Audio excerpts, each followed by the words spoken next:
Kọmishọna na-ahụ maka ọkụ na mmiri na Anambra Steeti bụ Injinia Julius Chukwuemeka ekwuola na ịrụ akụrụngwa dị iche iche eji enyere ọhaneze aka na nke na-eweta mmepe n'obodo bụ ihe kachasị echu ọchịchị n'ọgbọọla. Injinia Chukwuemeka kwuru nke a n'ebe agbapere mmiri maka ndị mpaghara otu ọcha na kansụl Anambra East oge ọ garịrị na ya bụ ụlọ ọrụ.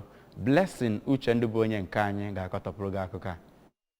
Ya bụ akụrụngwa mmiri bụ nke eguzobere na njikọ aka Anambra State Government na ndị European Union bụ nke ya bụ mmiri ọma mbara ma bụrụkwa nke ga-enye obodo atọ gụnyere Aguleri, Ụmụeri, Ụmụọbanam mmiri. N'okwu ya ka ọ hụchara akụrụngwa ahụ ka Injinia Chukwuemeka kwuru na ya bụ njem bụ iji hụ ebe ihe na-anara agacha ọfụma n'ụzọ iji wee lebara ya anya ma kwukwazịa na ọchịchị na ugbu a eguzobela ezi amụma ịhụ na ndị Anambra nwere ezigbo mmiri ọṅụṅụ. Ọ gakwara n'iru kpọkwue ndị igwe, ndị President General nakwa ndị ọchịchị obodo ka ha gbaa mbọ na-echekwaba ya bụ akụrụngwa. Ka ọ na-edugharị ya bụ kọmishọna n'okirikiri ya bụ akụrụngwa ka onye Acting Director Water Resources Department nke ya bụ ministry bụ Maazị Victor Ezekwo na ya bụ mmiri bụ nke ga na-agbanye mmiri na nnukwu tankị dị na Father Joseph Catholic Church Aguleri ebe ọ ga-esi wee na-enyegasị obodo ndị ọzọ